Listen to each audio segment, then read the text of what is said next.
This is Harry Vocal. The sound of Australia, voice off the street. Indigenous Allstars football games. How do we call it the Indigenous Allstars? Look up the word Indigenous in the dictionary. Most of these players, if not all, are of mixed race, so why isn't it called the Mixed Race All-Stars? Why can you only recognise one side of your culture? And before you call me racist, that's rap. I'm a realist. Indigenous All-Stars, it can't be. It's reverse racism.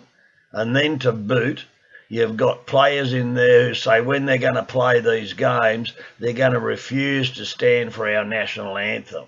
Well and good. Don't stand. Better still, don't even play the game. Your culture may have been the first inhabitants of this land, and you play rugby league well, but you didn't invent the game. It's our game. So if you don't want to sing the national anthem, don't sing it.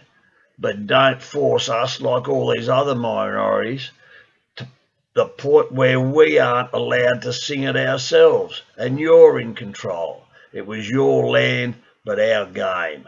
This is Harry Vocal.